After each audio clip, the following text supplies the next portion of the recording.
Nek buka rego Mas, buka rego. Seniman atau seni rupa yang penting kan karyanya. Totalnya 470 juta, jadi masak setengah M. Di cash uangnya. Nah itu di cash dikasih paper bag, tas paper bag itu loh. Naik angkot, saya lagi ini tidak supirnya.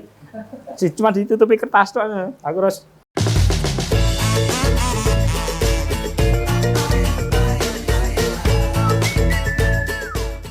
Oke, sebelum lanjut ke Mas Gage, Mas Agusis, saya terus terang secara fisik baru ketemu hari ini Mas Agus. Cuman secara cerita sering dengan kabar jenengan dari media itu kan, karena beliau adalah salah satu, kalau saya boleh nyimpulin kalau mengambil profil seorang Mas Agusis ini kan, beliau kan seniman diam, wongnya ratau ngomong tapi karyanya kemana-mana kan, itu Mas Agus gitu. Nah mungkin Mas Agus boleh cerita. Tidak banyak bicara tapi banyak karya. Banyak karya. Nah mungkin Mas Agus bisa cerita sebagai alumni STSI Surakarta, pengalaman jenengan dulu Mas, pengalaman dulu kan, cerita pameran karya, terus yang paling ditumbas siapa, itu kan bisa monggo Mas Agus. Terima kasih, saya juga baru kenal dengan Mas Ahar ya, baru ini.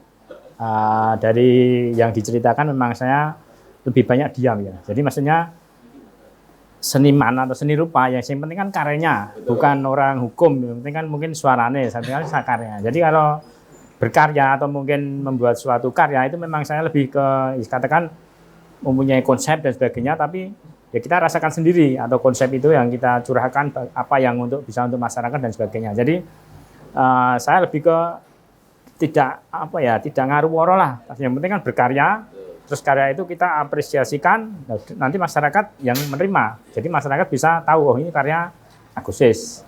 Nah, dari pengalaman saya kuliah ya, dari kuliah tahun 1993 ya, kan saya jurusan kriya. Tapi di kampus itu katakan nilai saya kriya itu kurang, tapi saya lebih ke lukisan. Karena apa? Karena kan saya dari SMA suka melukis, terus juga ikut paguyuban kartun. Nah, sedangkan di STSI dulu masih STSI, di situ kan tradisinya yang kuat. Nah, sedangkan saya kan karya-karya tradisi kurang, tapi saya lebih ke katakan seni murni, walaupun katakan seni murninya itu ibaratnya seperti otodidak ya, seperti belajar sendiri, melihat buku atau bagaimana dan sebagainya. Nah, di kampus kan perpustakaannya kan banyak sekali tentang buku-buku lukisan. Ya kebanyakan bahasa Inggris ya. Jadi saya hanya cuma di perpustakaan cuma lihat gambar-gambar dan sebagainya, saya pelajari, saya adopsi dengan nilai tradisi yang bahwasanya di sini kan terkenalnya kan wayang beber. Terus saya juga suka kartun. Nah itu saya adopsi, jadilah karya saya. Jadi di situ saya mengambil kubisme karena saya juga suka karya Pablo Picasso, Mark Chagall, Henry Matisse, kalau yang Indonesia Haji Widayat. Saya adopsi dengan ilmu yang saya dapat di STSI, wayang beber lah. Saya olah terus dengan konsep-konsep, dengan katakan warna yang cerah, karena kan warna yang cerah kan lebih bisa bermain, atau warna yang lebih bisa menggembirakan. Nah itu jadilah sebuah karya saya. Dari situ pada waktu kuliah memang saya sudah tahun 2000 sudah pameran tunggal pertama itu di Taman Budaya. Itu tunggal pertama, sampai setiap tahun saya tunggal. Jadi sampai tahun terakhir 2018 sebelum pandemi kan saya terakhir di Tugu Kunskring Menteng Jakarta. Sebelumnya tahun 2017 di Balai Budaya dibuka Bapak Pramono Anum Seskap. Nah dari situ kan saya memang tiap tahun untuk membuat karya-karya terbaru, konsep-konsep terbaru supaya bisa diketahui orang lah. Nah, mungkin dari media atau juga dari medsos dan sebagainya banyak yang mengulas. Tapi saya sendiri juga malah tidak tahu, yang memberitahu malah juga orang lain. Karyamu atau mungkin kegiatanmu di BKPI dan sebagainya. Oh iya, harus ada juga yang menjual karya saya tanpa sepengetahuan saya. Karena apa? Karena pada waktu dulu ada orang bule tanya, Agusis sekarang dijual di online ya? Oh, saya tidak tahu Pak, saya tidak bisa teknologi ya. Ternyata teman saya menjual. Terus tiba-tiba tanya, Agus, lukisanmu yang ini ada? Oh ada. Oh ada saya nunggu orang Singapura, tapi belinya pada waktu itu di Belgia. Wah ini ngirimnya, dikirim ke Belgia, ya udah. Jadi saya juga tidak tahu. Terus yohnya gitu, 20% katakan gitu. Jadi ya, jadi tiba-tiba gitu. Terus juga ada tamu yang barusan pandemi kemarin 2011 pakai masker, pakai topi, saya tidak tahu kan. Datang ke rumah, ternyata Bapak Agus Martowardoyo, mantan Gubernur BI. Nah, tahunya kan 2 kali ke tempat saya, yang terakhir itu transaksinya namanya Agus Martowardoyo ke Agus Siswanto. Loh, Agus Martowardoyo, saya gulai di Google, wah ternyata mantan gubernur. Terus pada waktu itu saya juga pertama tanya, ibu tahu nomor saya dari mana? Dari internet mas. Padahal saya sama sekali belum pernah pasang. Ternyata ada teman saya yang pasang, tapi alamatnya di Palur. Wah, jadi wah ini bingung ke wong kan. Dan kadang ada yang telepon dikira Palur, padahal maksudnya kan dekat balapan. Wah ternyata ada orang yang masang itu. Ya wes alhamdulillah. Saya sendiri juga tidak tahu. Terus di Google itu ada beberapa studio saya. Ini Agustus, ya ini Agustus. Saya juga bingung. Ini sih ya sopo. Ternyata wartawan. Jadi pernah dulu wartawan tanya-tanya terus dibuatkan wartawan, terus ada lagi kok enek telunggon piye sing gawe iki juga gitu. Jadi singkat cerita memang dalam perjalanan itu harus seorang seniman ya ibaratnya yang penting karyanya aja, jangan sampai kakek ngomong engko malah orang dikarya terus akan suara dan sebagainya, sepenting karyanya bisa bersuara. Mas Agus, karya jenengan yang paling ados sekarang di mana? Di koleksi siapa? Paling jauh? Kalau paling jauh saya tidak tahu ya, soalnya kan ada orang Kanada juga beli karya saya, pernah. Terus pada waktu di Solo itu kan dulu ada restoran Osolomio, pernah dengar ya? Itu yang punya kan Mbak Lona orang bule itu. Dari situ kan karya saya dipajang. Terus yang beli orang-orang bule itu saya juga tidak tahu, maksudnya dari mana. Soalnya kan tahu-tahu Mas Agus ini ada yang laku. Terus persenannya ada. Yang laku, yang beli saya tidak tahu. Terus di tempat Buna Bartanjung, rumahku itu juga gitu. Ada orang beli terus. Jadi sampai sekarang ibaratnya saya yang beli siapa semua yang katakan untuk orang luar negeri, saya tidak tahu. Saya juga artikel-artikel males. Ya tahu-tahu di bawah gitu aja. Oke, tahu di bawah. Nek dibayar sih toh? Dibayar. Oke, dibayar. Sing penting kuwi. Nek buka rego Mas, buka rego. Tabu enggak Mas dengan ngomong ke ongko itu? Ya enggak masalah, enggak masalah. Yang paling mahal berapa dia sama kolektor? Kalau yang pertama kalau yang terakhir pameran itu Bapak Pramono Anung itu dengan harga 140 juta. Tapi ya namanya mungkin apa ya maksudnya stafnya nawar, Mas boleh lagi turun. Padahal sudah saya turunkan. Oh sudah enggak boleh Pak. Jadi ya enggak tahu ya memang hanya basa-basi apa tenanan. Yang penting boleh lagi turun Mas. Oh enggak, pun benar sekali Pak. Terus ya udah itu aja, terus di cash uangnya. Jadi total katakan berapa itu, hampir 3 lukisan 270-an juta itu di cash, dikasih paperback, tas paperback itu loh. Saya sendiri nggawa tas dit cash amun kuwi ning kertas ngene terus naik angkot saya lagi ini tidak supire. Cuma ditutupi kertas tok. Aku terus supirnya tak tanya, "Bang, dari mana?" "Dari Medan." "Sudah berapa lama di Jakarta?" "Udah 8 tahun." Ya udah, tak ketasik nih. Jadi sana wah itu wong Jakarta ya. Padahal aku nggodit iki masalah. Oh, ning Jakarta bayare. Langsung di seskapnya itu. Oh, pas di pameran. Di pamernya itu. Iya. Terus langsung tak ketasik, barang tak edit 500. "Terima kasih ya, Bang. Terima kasih Bang. Batin kuci aku nggodit itu kayak di sana." Oke. Jadi gitu udah deh. Tapi Mas Agus punya pengalaman karya pertama sing di koleksi orang itu punya cerita nggak Mas? Biasanya kan punya cerita nggak? Punya cerita. Jadi pertama itu ya pada waktu saya pameran tunggal ya di TBS itu tahun 2000, tema saya proses kreatif Agustus. Itu yang beli yang punya Osolomio itu Mbak Lona itu. Katakan saya kasih undangan datang terus beli 3. Pada waktu itu memang ukuran 98 kali 130 dibayar 1,5 juta. Terus saya tidak masalah kan. Yang penting kan sejarah katakan dalam TBS kan mungkin jarang laku ya, atau mungkin sampai sekarang saya juga tidak tahu. Terus dibeli 3 lukisan. Ya udah, setelah itu restorannya suruh menghiasi itu karya-karya saya, atau mungkin dikatakan untuk kerjasama lah. Terus banyak yang laku di situ. Terus juga pada waktu itu GM-nya Novotel itu yang namanya Christopher Kramaris, orang Prancis itu. Beli pada waktu di Solomio juga, terus kenal baik. Terus setiap beliau apa ya ulang tahun saya diundang, tapi gandeng apa ya tamunya beliau bahasa Inggris, aku ora iso blas. Sinau basa Prancis. Ora iso, Mas. Terus disuguh, beneran bosone bir dan sebagainya. Aku mbak air putih mohon mbak, harus diguyu. tapi dikenal kayak mungkin cara bodone iki lho seniman iki kenal itu manduk-manduk ini aku berarti ngopo ya. Sampai sekarang ya Inggris saya iso. Pernah pengalaman di Hotel Sultan Jakarta.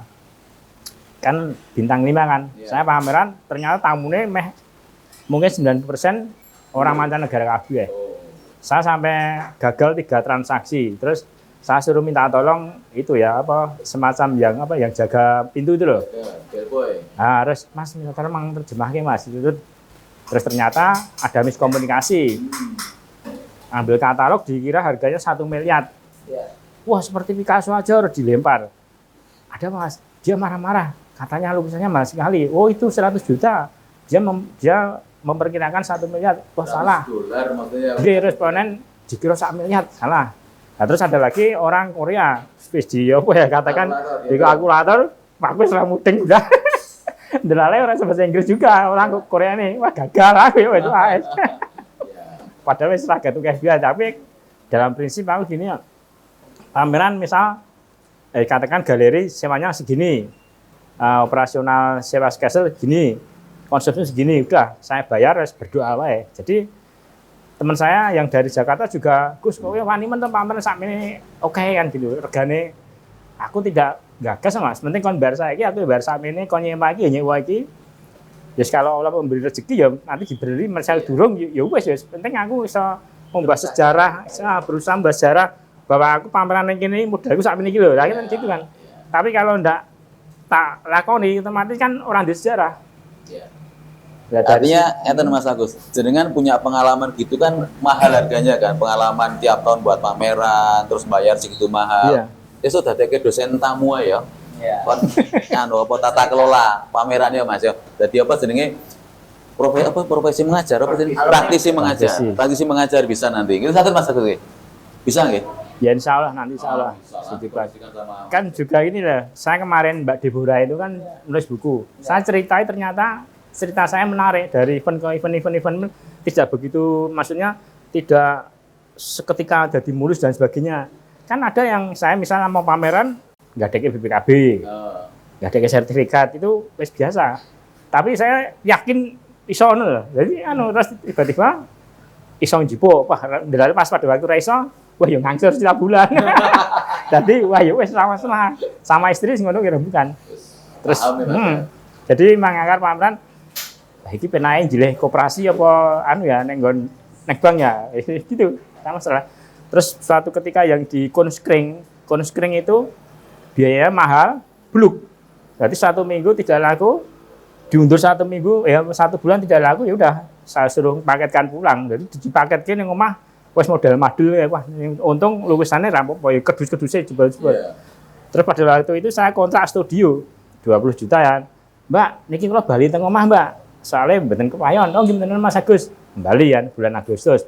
Bulan Desember ditelepon dari Jakarta. Stafnya Pak Jokowi juga. Mas Agus lukisannya masih? Oh masih Pak. Oh yaudah nanti biar asisten saya follow up. Nah, setelah di follow up, saya pikir cuma beli 1-2 kan. Saya berpikir, wes penting iso nggo ganti dia ini neng konskring TOK. Alhamdulillah. Ternyata beli 34 lukisan untuk direksi atau direksi. Borong. Terus wah, baju terganis, samene isra masalah alhamdulillah. Totalnya 470 juta, berarti mesak setengah M. Itu langsung besoknya ditransfer. Nah, tiba-tiba ditelepon udah masuk Mas Agus. Apanya Pak? Transfernya. Buka ibu masuk. Nah, lukisannya bagaimana Pak? Biar disutu dulu. Waduh, wis nggodhe 300 juta, 370. Lukisannya ngomah padahal rumah saya kan asli-asli dodolan dan sebagainya. Padahal situ kupong. Wah, harus stres saya. Terus pas Pilpres ya 2019, besok coblosan nih hari ini kon ngirim. Lah kan libur Pak, ini besok coblosan. Ya udah setelah coblosan, wah iki bumper kengkong bulan ya. Terus langsung, tapi ini saya enggak bisa masangnya ya Pak.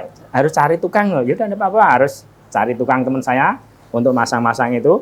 terus ditiketi pesawat, langsung terbang, baru coblosan langsung ke Jakarta. Padahal sebelum coblosan itu saya dari Jakarta, perjalanan pulang ke Solo ditelepon itu. Ini saya dari Jakarta harus bali rono meneh pasang-pasang. Ya udah terus itu jam kerindu itu. Jam kerindu itu yang borong itu.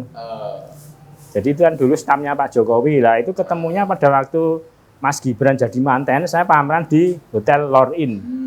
Nah itu juga gitu, itu menarik sekali. Maksudnya gini, aku bayar pameran, pembukaan dan sebagainya. Nah, tempat saya isinya Brimob, Polwan dan sebagainya. Wah ini aku pameran sing isinya beda. Saya nonton sopo aku ini nggak masalah lah, jenenge berjuang proses. Nah di situ ketemu Pak Maruli Simanjuntak kan komandan itu. Loh, Mas Agus ngapain di sini Mas? Ini saya pameran Pak, mana lukisannya? Ini. Ya tapi bentar ya, nanti saya masih sibuk. Ya. Setelah itu Polwan, Brimob rawani linggone nggonanku. Batinnya dia lu kenalan kok komandan pas pampres. Aku yang ngene, wah iki pameran ngene sing nonton sopo ya gitu. Tapi ya menarik itu macam-macam anunya. Artinya cerita Mas Agus ini sangat inspiratif ya, makanya ada orang tertarik untuk menuliskan cerita jenengan ya. Iya. Keren Mas Agus. Nah, nyambung Mas. Nyambung pameran yang sekarang Lawang Junjing Mas ya. Di Lawang Junjing. Jangan bisa cerita konsep pamerannya atau gimana Mas pameran ini? Iya kan gini, di Lawang Junjing itu sebenarnya kan dari pemilik junjingnya ya, Mas Hardi itu memberi ya, katakan ruang. Kalau mau pameran di sini, saya sebenarnya sudah berpikir, jane ya ning kono ibaratnya adoh suka keramaian, terus juga tempatnya juga yang dinggo display angel dan sebagainya. Tapi saya berpikir ditawani kok masa ditolak. Soalnya kan yang tahun kemarin saya sudah nolak, tak pindah ke TBS. Terjadi polemik, jadi ada yang pro kontra kan gitu kan. Tapi jenenge aku pameran sekali wis melangkah ya wis lanjut, terus akhirnya terjadi pameran di TBS-an. Terus yang kedua ini, wah ini aku nyilainya kan rapena. Terus ya udah, ternyata sulit sekali. Skesernya harus pinjam misi, sudah katakan sudah bon untuk waktu, ternyata dipakai untuk ujian, oh perang ngeri. Padahal skeser masangnya wangel banget. Jadi kan dari situ kan juga ya terjadilah banyak resiko-resiko, tapi tidak menjadi masalah. Untuk pameran ya akhirnya sudah katakan terrealisasi sampai hari ini dari pembukaan itu. Oke, Mas Agus, terkait dengan tadi ada pengalaman jenengan, ada pameran, terus ngeten. Sebagai alumni Surakarta STSI, terus dengan keberadaan ikatan keluarga alumni, menurut jenengan terus pundi? Saya suka sekali ya, jadi malah bisa bertemu ya, katakan dengan alumni mungkin jurusan yang lain atau jurusan saya, kakak tingkat saya dan sebagainya. Jadi dari adanya alumni itu sebenarnya bagus sekali ya untuk dibangun ya, supaya bisa katakan kalau misalnya kita di Solo ketemu ke Jakarta, bisa ketemu alumni yang di Jakarta atau mungkin di daerah mana lah itu. Menurut saya bagus sekali ya, karena kan bisa ya seperti tema ini sinergi itu ya, ada suatu sinergi yang jadi gitu. Artinya Mas Agus ke depan mendukung ya teman-teman di Asistika ini ya? Iya, mendukung. Jadi memang dari dulu, tapi dari dulu saya juga enggak tahu ya yang di Facebook itu